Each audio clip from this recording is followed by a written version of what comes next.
Yes, we are starting soon. We are starting soon. Hello, hello, hello. So, my name is Nick Mitchell. It's very nice to meet you all. I'm from Book Passage, and welcome to this Book Passage Live. We here at the bookstore are very excited to bring to you some of the best authors and conversations that you can find out there on the internet. If you've seen one of these events before, then welcome back. We're glad to have you here.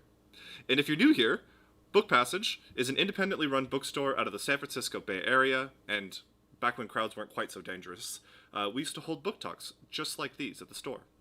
As we are now streaming on YouTube, and I think we'll continue to do so, at least in some capacity in the future, please consider subscribing to the channel by clicking the subscribe button just below the video. It doesn't cost you anything, and honestly, really, really does help us get our videos and live streams out to as many new people as possible. Also, if you click the little bell right next to it, you'll be alerted every time that we go live or post a pre-recorded author interview, as we do every once in a while.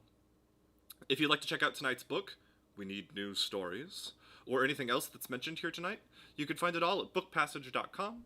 I'll be sure to put the link in the chat, and it's already in the description below. Finally, if you have any questions for tonight's speakers, we would really appreciate it if you took the time to write it in the YouTube chat, just to the right or just below the screen, depending on what viewing mode you're looking in. We don't always get to all of them, but we do look at them. Questions or comments are always appreciated. Now on to our authors. Nesrine Malik is an award-winning British Sudanese columnist and features writer for The Guardian. She's also the author of our book today, We Need New Stories, which is also her first book. So, congratulations on that. She comes to us today from London, but that's absolutely not true. She I should say, lives in London and is happy to be abroad right now. In conversation tonight, we have Rafia Zakaria. I should have asked. Who is the author of The Upstairs Wife, Veil, and the forthcoming Against White Feminism. She's also written essays for The Guardian, CNN, and the New York Times Book Review. She's a regular columnist for Dawn in Pakistan and The Baffler in the United States. Alrighty, everybody. Thank you so much for coming tonight. I'm so excited for this conversation. We actually had a long conversation in the green room, and I hope it spills at least a little bit over into what we're doing on today. I'm actually really, really excited. But let me get out of the way and hand it over to our guests. Nesrine, Rafia, welcome on to the show. Welcome, welcome.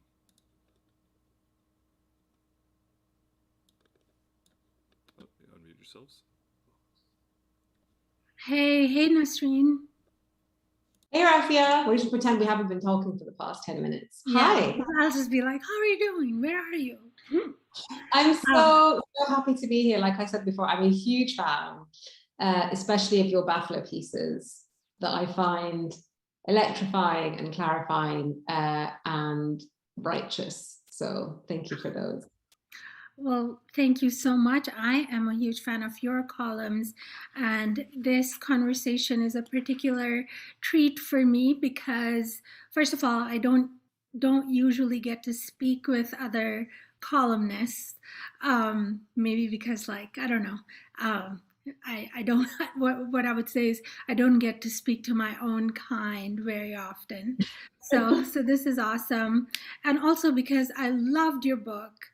I think it provides a very insightful, concise, and really thought-provoking thesis. And also, it, at least in relation to the U.S., it asks questions that are not being asked.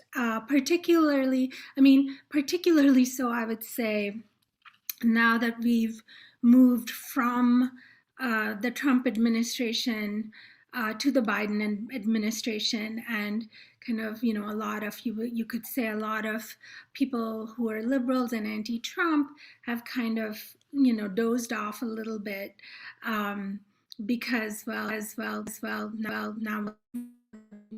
to fight. So yes, this is super interesting. For people who haven't seen the book, here it is. And I was also very, very fascinated because you grew up in a conservative Muslim family in Sudan, And I grew up in a conservative Muslim family in Pakistan. And so when you begin the book telling stories of your grandmother, um, that not only could I identify with those stories, but I could also identify with the myth making. So maybe we can start off our conversation with you talking a little bit about myths in general and why you chose that as a theme in your book. Thank you. I think I'm happy that you started on the question of myths, because I feel like since I started writing the book, the theme of the myth has become quite exhausted post-Trump, because everyone then decided that there was all this sort of mythology around American exceptionalism. And so it has become, the word myth has kind of become a byword for a lie or untruth or post-truth, but that's not quite how I mean it, and it's not quite how I kind of envisaged it. And so I start with the stories of my own family, but I then disappear very quickly. So it's not like a first person narrative, it's sort of an introduction to how I started thinking about mythology. And I started thinking about mythology in ways where it is linked to status. So not just stories that we tell ourselves that are untrue, but stories that we tell ourselves that make us feel like we are better than other people. And I spent a lot of time thinking about what these sort of specific status related myths are, what they do when they're benign and when they're toxic. And what I sort of landed on was that myths are fine. Actually, we all need myths. We all need these stories that sort of leaven and soften the blow of real life. You can't walk around with an accurate appraisal of who you are all the time. That'd be really depressing. So we need that as people, as families, as tribes, as nations. But at the same time, those myths then can veer into supremacy. And the problem with supremacy is twofold, is that it then is wielded against people that you think are of lower status. So it breeds violence and discrimination and prejudice and domination. And the second problem is that it kind of breeds in us delusion and complacency and lack of self-awareness, which leads to failure, basically, and a failure to thrive, and a failure to discipline ourselves and work hard to advance who we are, whether, as I said earlier, individuals, nations, tribes, etc. And my particular family, and I know a little bit about Pakistan and Pakistani culture, and I think there's a lot of similarity, especially among sort of bourgeois middle-class families, where they kind of have all this very elaborate mythology about their lineage and their prosperity and the wealth and their bloodlines, when they're actually just like quite pedestrian families, right, just plodding along, really. Absolutely. But they need, and so I was skeptical of these stories that were told to me and my sisters from a very young age, but still believed them, because I believed in the organs of these stories, the people who pass them on, your parents, your grandparents, the narrators, as I call them in the book, who then turned out to be unreliable. And then when I realized that all of this was mythology, I kind of took it quite personally, as opposed to just be like, oh, okay, that was funny. They didn't need to make that up. And then kind of became quite attuned to how those myths had really spread their tentacles in my family and explained a lot, actually. So that's kind of my personal intro to political myths as a whole. And then you came to the UK and found that the myths that of freedom, of opportunity, of equality were equally mythic in your view? Yeah, I mean, I had, I guess, in my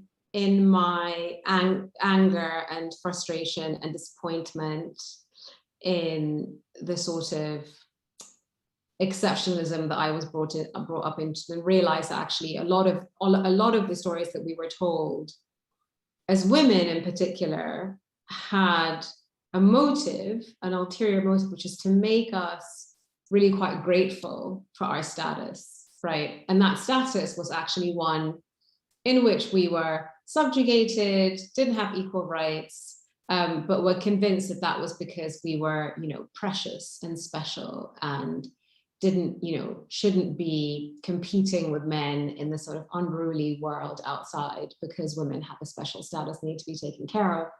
And so I then, as a sort of angry teenager, became really fixated on this idea of leaving, because I thought, in my ignorance and sort of hermeticism of the culture I grew up in, and also because of Western propaganda that we got, that this was a specifically Muslim or African or Arab phenomenon, and that if I moved to the West, everyone would have a very honest appraisal of who they were and their history, and not be shrouded in myths of exceptionalism. And how wrong I was, because I found that those things happened, but in actually way more sophisticated and insidious ways, particularly when it comes to two things, which are history and gender equality. Those were I was just like, you're just walking around with a completely false idea of your origin and complete delusion about gender equality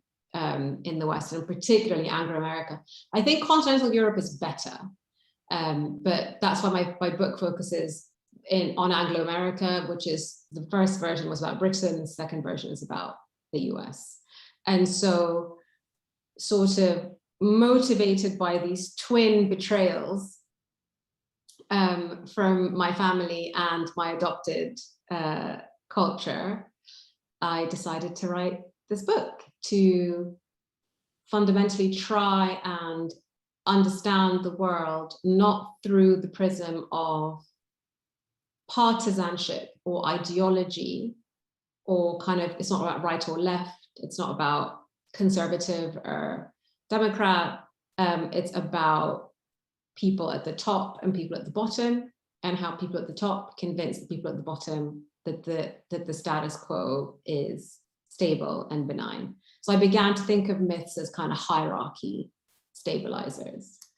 And so what kind of motivates the work, apart from anger and betrayal, is this sense that if there is a way to move people from the margins to the center, from the bottom more towards the top, that way is via questioning the myths that the people at the center and at the top spread to convince us that we don't need to do anything to change the establishment or the way things are.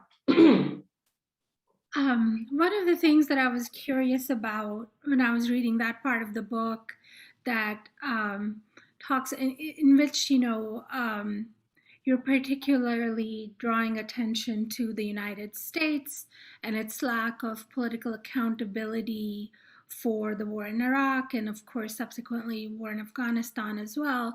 I was interested in, first of all, just out of pure curiosity, when you first came to the United States, and whether you were, whether you came as a writer or before that, or when in your trajectory you did that. And also, if you would speak a little bit about why you thought the United States was a better subject for your book, geographically, and perhaps even in terms of its story and its particular role in neo-imperialism than the UK.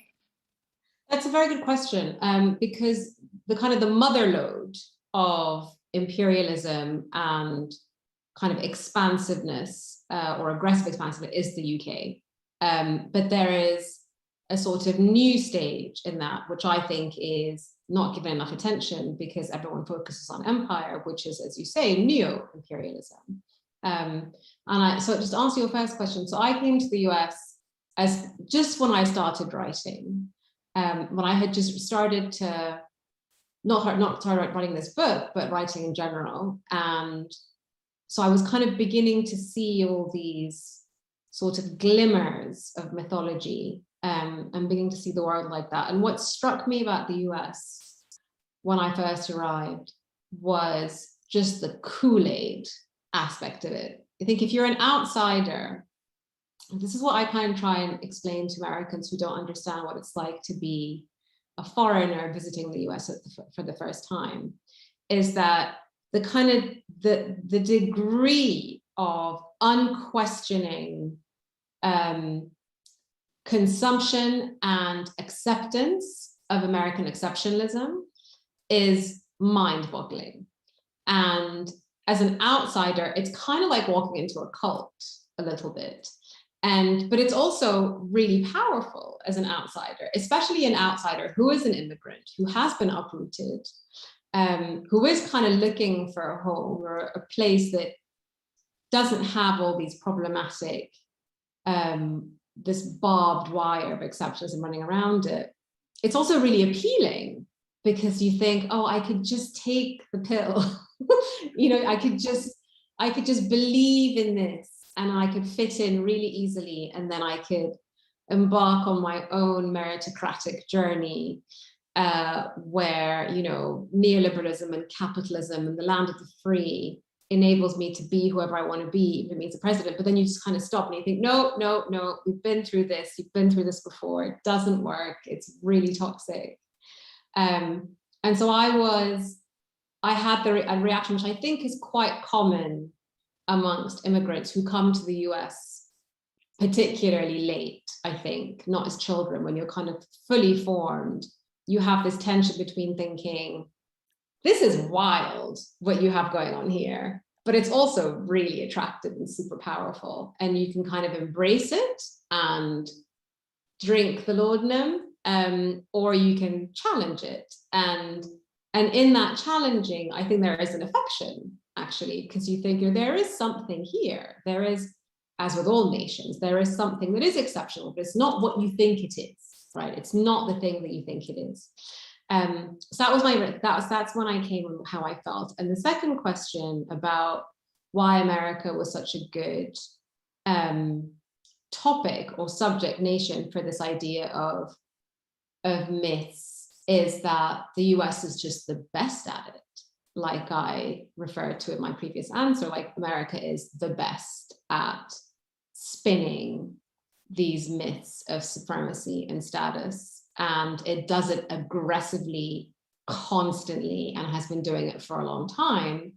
And there is a bit of my book about the sort of American pop culture industry that keeps kind of banging on the same drum, which is even when America screws up, whether it's Vietnam or Iraq or Afghanistan or slavery or Guantanamo Bay, or like take any sort of huge miscarriage of justice or human rights abuse, Hollywood and the pop culture machine then takes it and makes it a teachable moment for a country that's fundamentally sound, but has just kind of gone astray in this particular instance. And so I found the kind of cultural machine of supremacy in the US extremely powerful and impressive.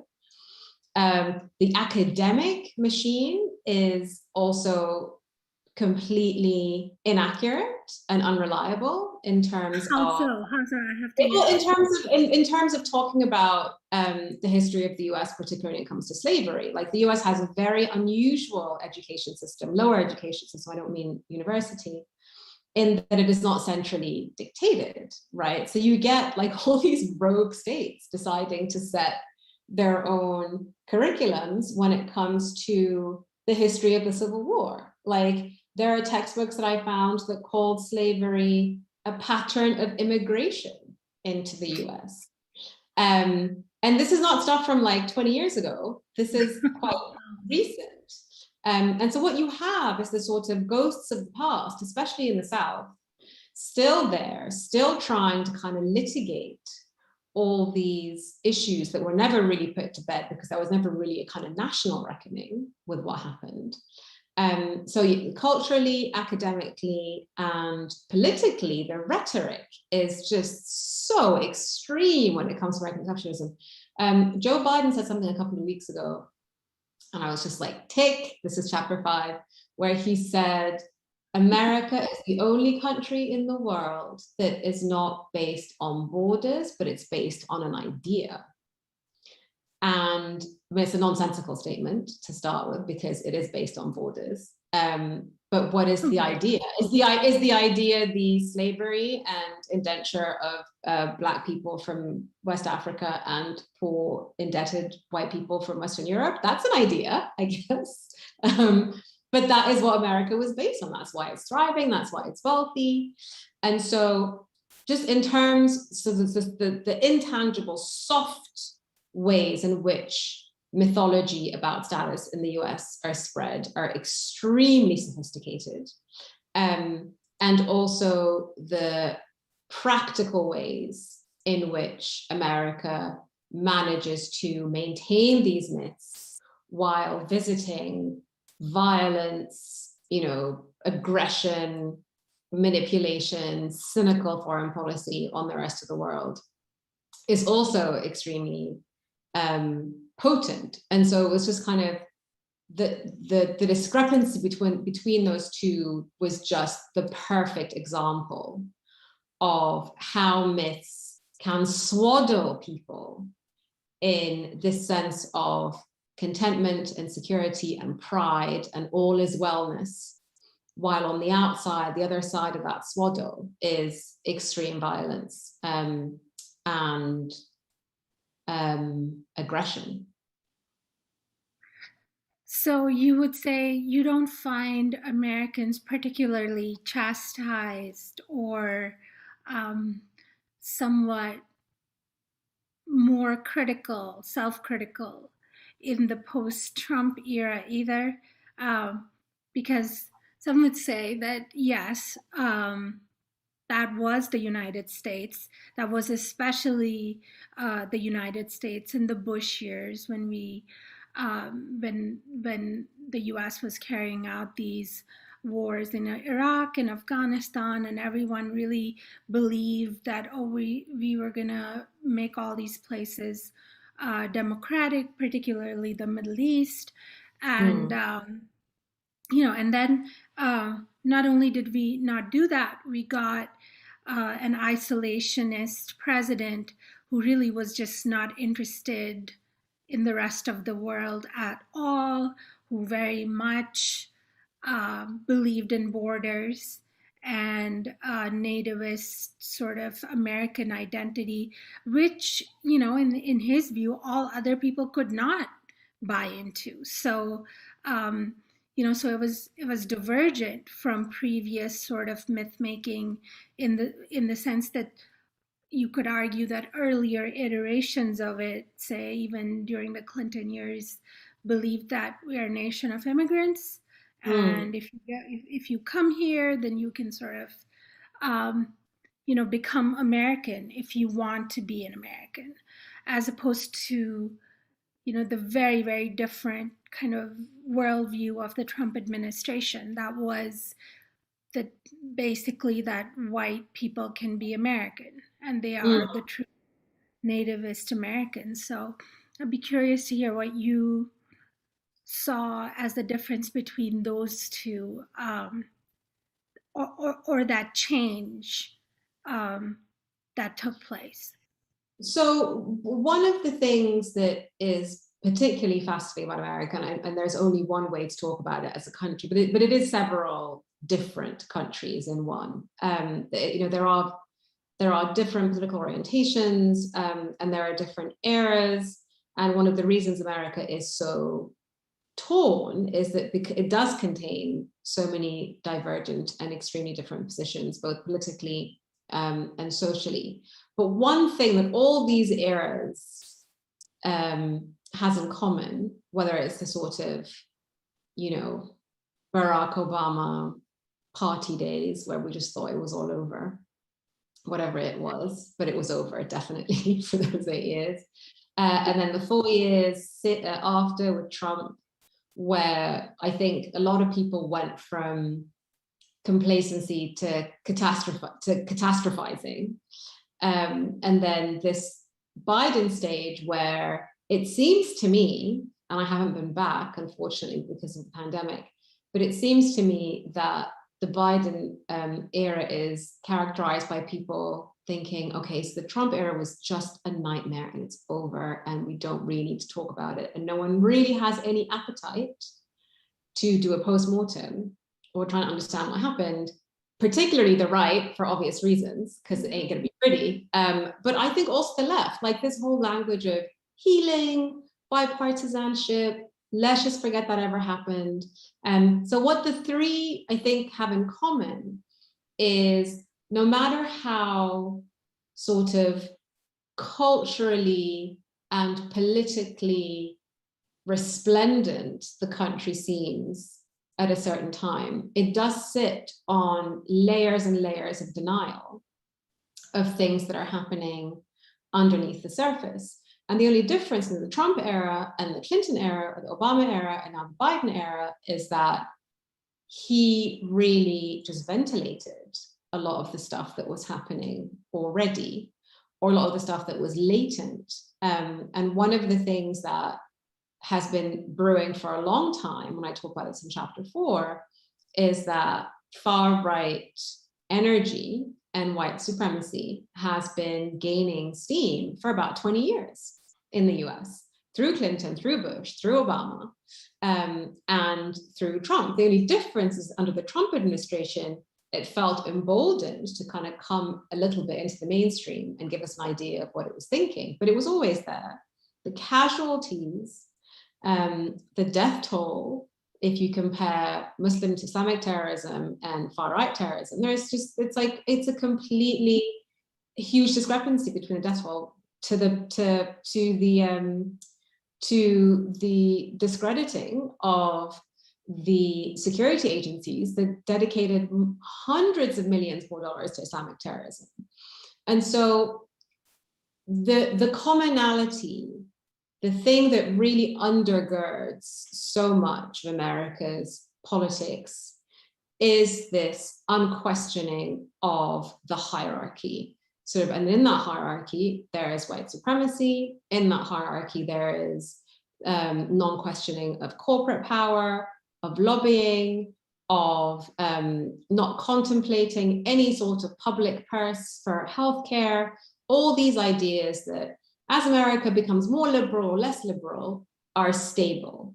And what I try and talk about in the book is to kind of isolate 3 or 4 things that have been pretty much stable, particularly since the 1950s onwards, which is that the left, for example, is this aggressive, threatening force that's always trying to encroach on the center. That was a myth that was maintained throughout even democratic presidencies. And the idea of national exceptionalism in terms of history, that's also stable, no matter who is in power. And the only difference, I talk about this in the Identity Politics chapter, is that when you have, for example, the Clinton administration, or even the Obama administration, that was very good on the optics of identity, talking about immigration, being welcoming of immigrants, etc., still had quite draconian anti-immigration policies, and also treated identity as a sort of shop front representational thing, as opposed to something that is about bringing people from the margins to the center, as opposed to it being about voter registration, about low cost, low income housing, about schooling for low income people. It was all about like hiring a person of color to head the CIA or whatever. So yeah, in summary, things wax and wane, and things get better actually and worse in terms of the political climate, in terms of freedom and sort of lack of volatility or tension between races or ethnicities or even classes, but it's always there. And all it needs is just a trigger event for it to bubble to the surface. So would I be correct in saying then that you you feel that, you know, we might have, in terms of identity politics, at least left of center governments might have kind of had some success at conceptualizing identity politics as a way to be in a pluralist society, but they are unwilling to consider the redistributive aspect that has to accompany identity politics. Am I right? Absolutely. Yes, absolutely. I think one of the things that we've got wrong, particularly after 2016, is that because there was a rejection, it was seen, of identity politics when Obama was elected, that trying to think about politics in terms of identity is therefore wrong. And that's throwing the baby out with the bathwater, as we say in the UK. In that just because the Democrats or liberals did identity politics wrong doesn't mean that we should stop conceptualizing the world in terms of identity, because identity, particularly in the US, is still the main way in which people's lives are determined, because it is a country that is based and built on inequity between races, and it has not leveled out yet. And the mistake I think people made is that identity became a matter of rhetoric, a matter of representation, a matter of optics. But the really difficult work, the really sort of gnarly work that needed to be done to enfranchise people in the political process, in the economy, the sort of money that had to be dedicated to that, the political energy that needed to be thrown at that was not done, because A, it was seen as too difficult. And so if you could just, you know, adopt the rhetoric of identity politics, then maybe that would be enough. And you would convince people that you are the party of people of color while actually not offering them much. And at the same time, it was kind of one less battle you had to fight in a country that was at such a stalemate in terms of identity. And the legacy of that, unfortunately, is when a movement like Black Lives Matter starts, the resistance to that is really intense, because the only way people have been conversing about identity has been all these kind of surface ways, right? About sort of culture, about giving people a seat at the table, about having women on in C-suite positions, about having people of color in certain jobs. It just, I keep thinking of the Benetton ad. This shows my age a little bit. In the identity of politics was seen as a version of the Benetton ad, as opposed to something that really involves a lot of difficult, practical work and a lot of money that needs to be spent to enfranchise people. So it is no surprise that people of color themselves abandoned, in some areas, the Democratic Party, because it just had no impact. This language, this rhetoric had no impact on their daily lives. What did have an impact was, you know, economic policies and sort of political potential policies that would keep other immigrants out. Like in the end, it's all about people's lives, right?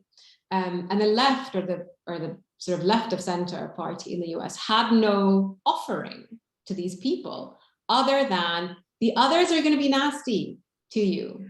You know, that's all it was. And so it's like, well, you know, maybe Trump is mean, but he's not in my house. You know, he's not in my workplace. What affects me in those venues is something far more tangible than that. But then, sorry, go for but it. you could argue that the American right continues to be focused even on those, even on what I would say those allowances for particular kinds of identity and the recognition of identity, and even, to the extent, even if it was tokenism, they find that even that too much to give to minorities. And now, I thought that your discussion of woke politics and political correctness, to the extent that, and the extent to which we need that, was a great example. I mean, you're spot on with that. But now even that is, that, I mean, in fact, I would say that attacking wokeness and is probably, I would say at this point, the sum total of the Republican agenda, to the extent there even is an agenda. Yeah, but this is also I mean, I don't want to make everything a failure of the left or left of center. I don't think it's the left in particular in the US. There is a left, really, but kind of by definition, a victory for one is a failure for the other. And where the right and the Republican Party has been very successful is that they have been aggressive about their agenda, and vocal, and they know what they want, and they're not ashamed, or not anymore, to say it. And the problem with the people on the other side is that when they do come with their offer, it's flimsy. It's not linked to any of the levers of power. It's limited to elite discussions. It's limited to has always been limited to universities, actually. It's limited to universities, it's limited to the cultural space, it's limited to entertainment, literature, publishing, like all this stuff is litigated, as you see, in these sorts of cultural arenas, which are very elite spaces, actually, and who, the people of color who populate them are not the subaltern, right? Like they're not. They're not. It's not you and me, right? It's not the people who. That they're even there. Yeah. I mean, I see. I definitely agree with you there, and I wanted to bring us to sort of the hot question of the day. Since we're both columnists, I've been writing about this all day today, about this thing that sort of unfolded yesterday afternoon when Chimamanda. I know what you're talking about. Right, of course. I told you I was going to ask you. Posted a letter that took to task one of the students at her Lagos writing seminar, who has now become, I believe, her latest book, Dear Sentujan, a spirit memoir, a Black spirit memoir, has just been released. What did the interesting thing, and the way it connects to what you're saying, is that the people that I saw kind of tweeting pieces of the letter that Chimamanda wrote are also people who are who are liberals, but who believe, who are against political correctness. The infamous signatories of the Harper's letter, which you will remember from last year, are the ones who were tweeting this. Thomas Chatterton Williams being one of them.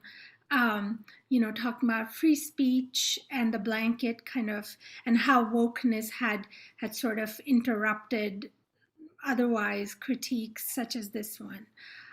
So give us your take on that. I know that a bunch of people that have logged in, I kind of dangled this before them in my tweet that we would be talking about the hot news of the day. So I'm just curious to hear your. It felt, to be honest, it's funny, social media these days is like, it's like a microclimate, and you can feel the storm coming. And I felt the Chimamanda piece before I read it, because it had already, you know how like when there's going to be an earthquake or a storm, like birds fly away and dogs bark. So people were sending it saying, oh my God, this is, and then ultimately, inevitably, the thing that is this big precipitating event is never, it never lives up to the expectations, right? That everyone's going, oh my God, must read. And so it had this huge build up that, you know, Chimamanda's dropped some truth. And I read it and I don't know, man, I just felt like, I felt that it was all quite hermetic. And I felt that it was something that only, even though it seemed like a big event amongst the sort of people who were tweeting about it and writing about it, I still felt that it was confined to a very small space and very small experience, just to kind of link to what we were saying earlier. And I found it difficult to sort of connect it to real life in any way. And sure, what she said was true. Like, I don't quibble with any of that. There is a lot of sanctimony on social media. There is a lot of, you know, orthodoxy, witch hunting, all that kind of stuff. But it's social media, you know, like that's what I found odd, that there seemed to be an estimation of social media as the universe, and that it said something really quite significant about where we were as a human race and how we interact. And one thing I've learned writing this book and being out in the world and talking to people is that, sure, social media is a reflection of a lot of things. Sometimes it's great. Sometimes social media is a very good thing because it sort of, there's no intermediary between people and, you know, people social media and people in power. But on the whole, it's a factor. It's not the main event. And I guess what I'm trying to say is that I was left a little bit cold and slightly disappointed by that Well, sort of I'm conflation of social media. I'm surprised to hear you say that, and I'll tell you why.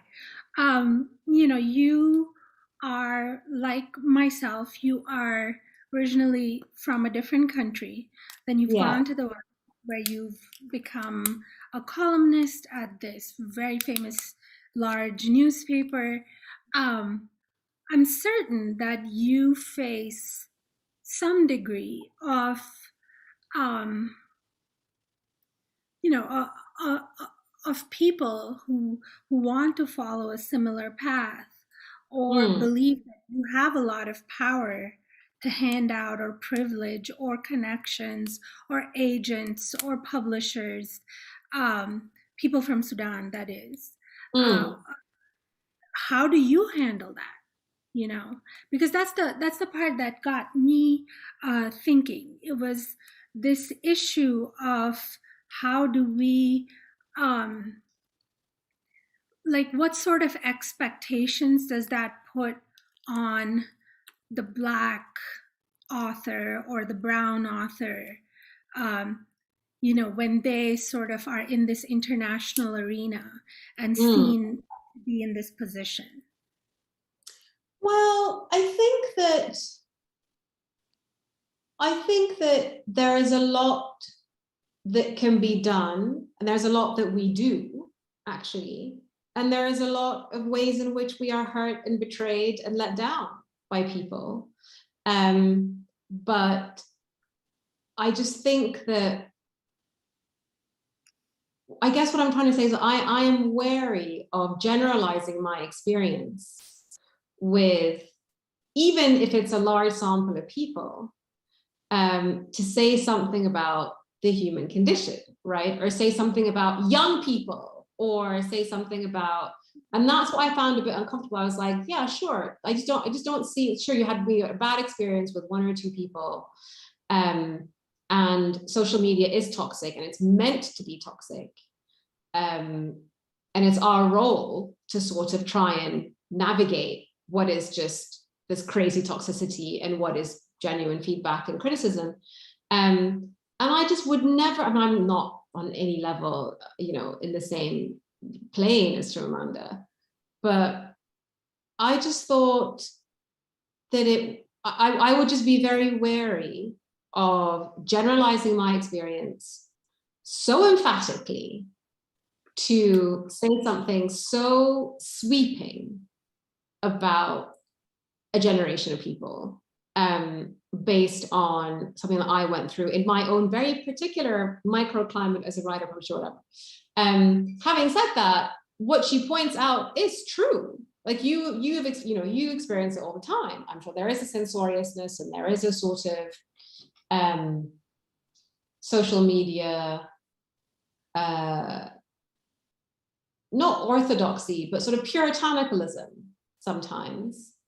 But that's just social media, people being stupid on social media sometimes. Yeah, I am very taken, and I've been on social media a long time, and I've been writing a long time, and I have had horrific abuse for a long time. And there was actually a piece of research The Guardian did, and I was the third most abused writer on The Guardian. And the top two were a Black man and a white feminist. And what I have learned in that time is that social media creates and incentivizes abuse and conflict and toxicity. And I could decide to lean into it and have the tail wag the dog and react to it and have that impact my thinking, my confidence in human beings, my tastes, my sort of sense of discrimination or being picked on, or I could just kind of channel it somehow, sift the wheat from the chaff, and concentrate on my ideas and my reporting and the real. And I have found that endlessly rewarding, actually. And so, yeah, I guess I was just disappointed that the letter, so powerful as it was, just reified and reinforced this social media hermeticism and narcissism. Does that make sense? Yes, I mean, I guess for me, I would refine that further to include that. I mean, I just think that these sorts of, I'm writing a much more nuanced piece. Yeah, keep your powder dry. So I won't tell you that, but I do find myself frustrated with what I would say. I get frustrated when people just say, "Oh, social media is terrible. Oh, young people are terrible. Oh, this." I mean, because I feel like we've said that to an extent that, I mean, doesn't everybody know it at this point?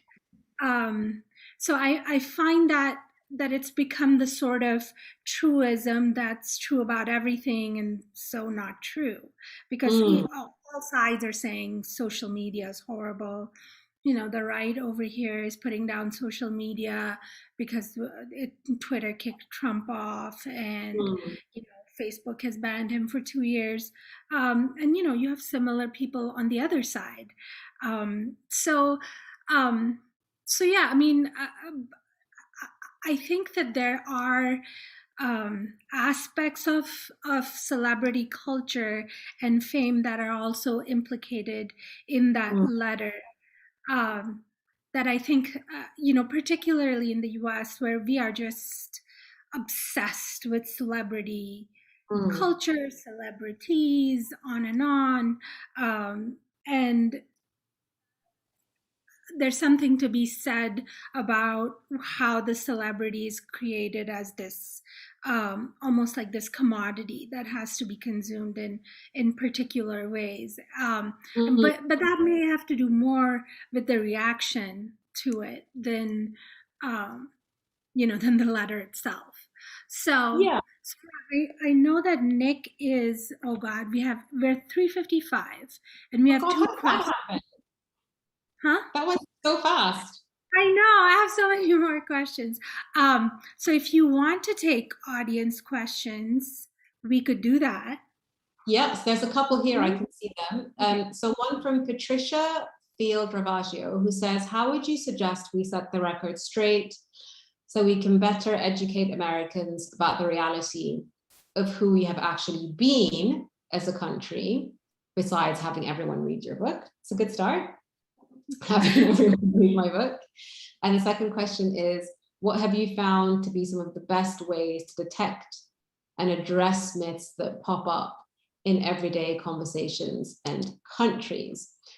Two very excellent questions. So how do we set the record straight so we can better educate Americans? I think just start with your immediate circle, because the level of ignorance, I'm not assuming your particular circle is ignorant, Patricia, but the level of, or the deficiency in the education system is so huge that it's just the most powerful thing one can do is start reading themselves and then just pass it on.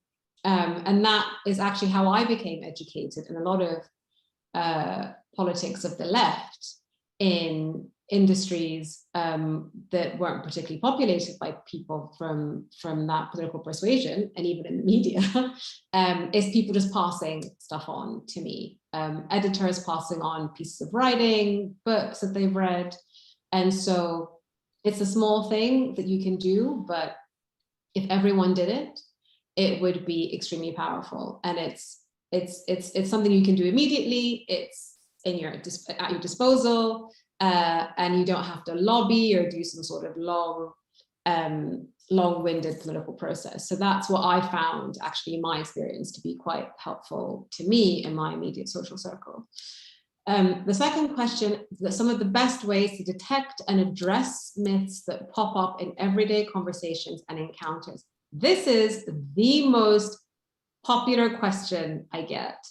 The second bit of it, which is how do you address the myths that pop up in everyday conversations and encounters? So I will address this question first.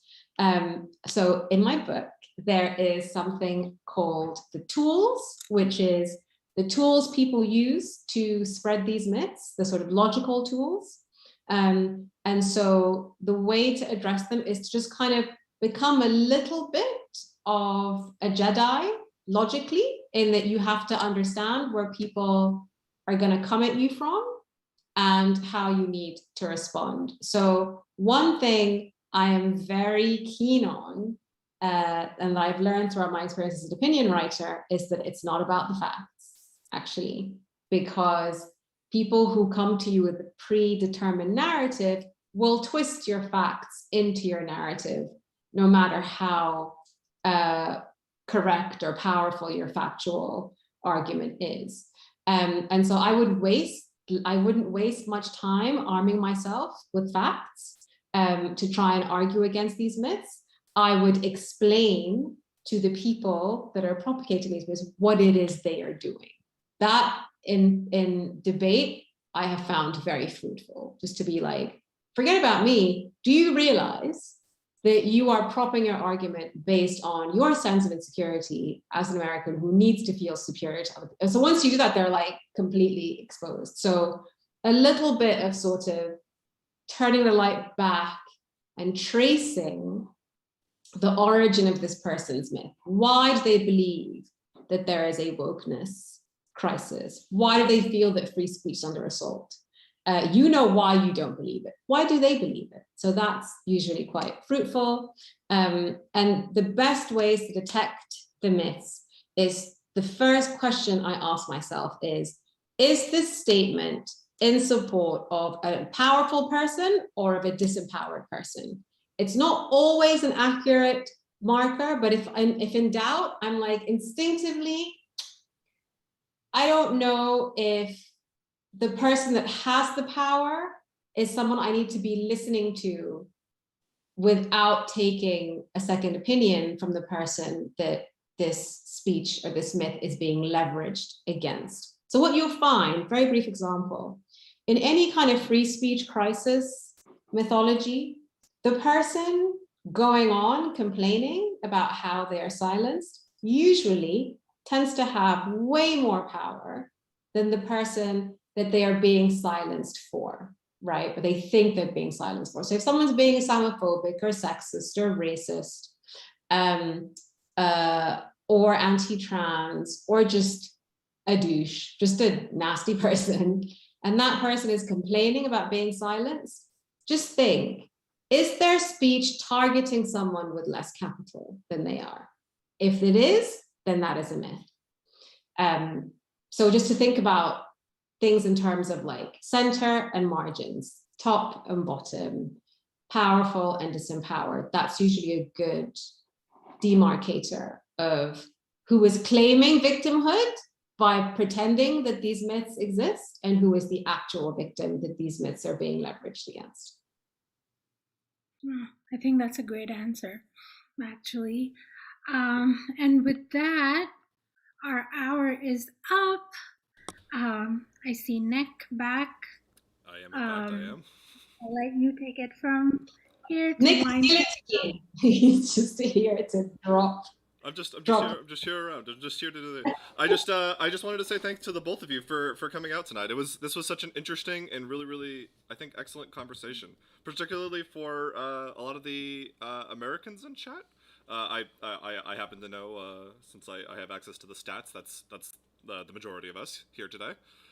I hope that everybody came away with a little bit of something. I appreciate everybody that's been talking in chat. It's been really nice listening to everybody tell everybody that they're not nuts and that they're not alone. That's been very cool. Nice. Thank you for the questions that have been coming that came in as well. I'm glad they inspired a lot of good discussion. The book is We Need New Stories, an excellent book. You can find it in either of our stores in Corte Madera or San Francisco, and if you don't live in the Bay Area, we'll ship it to your house, just like any other online book retailer you might know of, but we're not allowed to say on the internet in independent bookstore thing. If you also happen to live near an independent bookstore near your house, I strongly recommend that you check them out, because all independent bookstores are pretty cool. They're staffed with people who are human beings and like to talk to you. I know because I work in one of them, and I like it when people talk to me. If you'd like to come back for another one of these conversations, you can go to bookpassage.com and follow the link for the events on the top. We have a big calendar for lots and lots and lots of events. Many of them are just like these, and some of them are cookbooks where everybody sits around and talks about, you know, making vegetables and stuff like that. We have a huge swath of content for all of you to come in and watch. If you, one last time, would like to watch this again or be alerted every time we go live, you can click the subscribe button just below the video here and click the bell next to it to be alerted whenever we go live. Otherwise, thanks for coming in. Thank you, Nesrine and Rafia. It was very nice talking to you today. To everybody in the chat. Oh, sorry. I was saying thank you, Nick, and I really look forward to that piece, Rafia. I gotta finish it up. All right, everybody. Thank you very much. See you next time. Bye.